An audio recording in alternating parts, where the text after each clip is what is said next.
보시게 될 영상은 지금부터 약 서너 시간 전에 올라온 미국 트럼프 대통령의 최측근인 스티브 배넌의 인터뷰 영상입니다.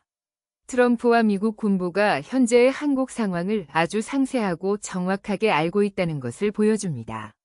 아주 놀랍습니다. 영상을 보시기 바랍니다. 영상 하단에 한국어로 번역된 자막이 아주 선명하게 나오므로 보시는데 아무 불편함이 없을 것입니다.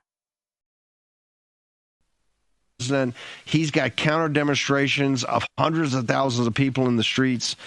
Give us a snapshot of what's going on and how dangerous. Yeah, thank you, Steve. Yes, South Korea is, in many ways, our most trusted treaty partner. They're part of the CHIPS equation.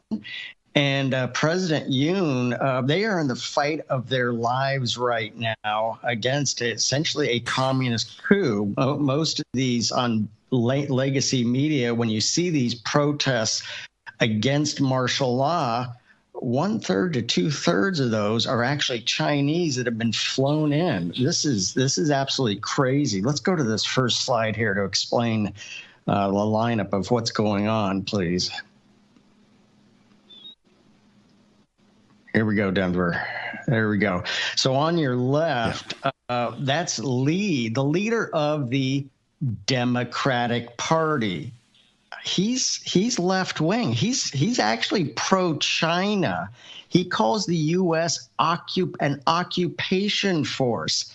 He says now he was just convicted of malfeasance. This is why you're seeing everything going on. He was convicted of malfeasance, and that means he potentially can't even run for president, which he wants the presidency. He's a hardcore left-winger, pro-China. He wants U.S. forces out, calls us an occupation force, wants the THAAD missiles out, and works very closely. Now, to the right, that first green oval, that's President Yoon. He declared martial law on December 3rd and 4th. Well, why was that? Now, martial law has a very bad history and background in South Korea, so everybody's gut reaction was, okay, this is bad. And it was in many ways bad, but he did that strategically so that he could launch a raid on the National Election Commission to seize evidence of actually Chinese election interference. That was the whole reason,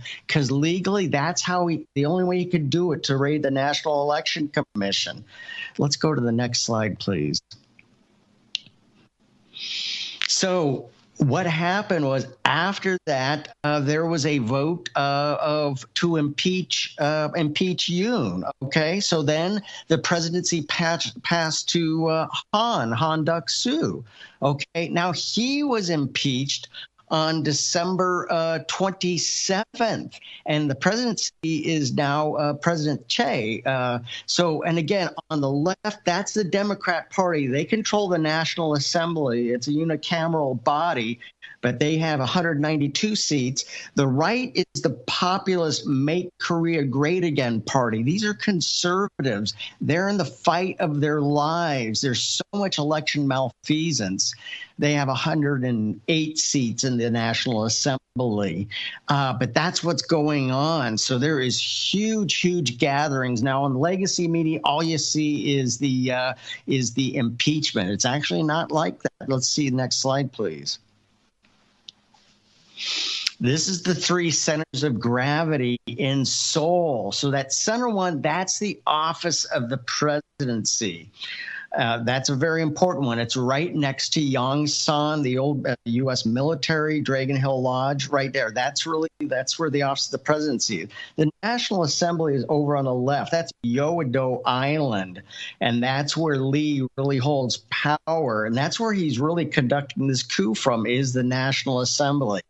Now, just yesterday, they're 12 hours ahead of us, but a huge gathering. The new presidential palace is over to the right. That's where hundreds of thousands of South Koreans trying to stop the steal have been at, and they did effectively, because they're using the term insurrection. You can come back to me here, Denver. They're using the term insurrection. Well, they sent the corruption police. States. They have to redo this whole impeachment thing because it was based on the word insurrection. Sound familiar? Yeah, you bet they're taking a cue from the Democrat Party here in America. So this is the fight of their lives, and this is potentially buckles the whole right wing of the deterrence against China, and that's exactly why. So also, Yoon is actually really building bridges with Japan. There's a lot of hard feelings still from the Second World War. Totally understand that. That's not totally resolved, but he's reaching out to Japan.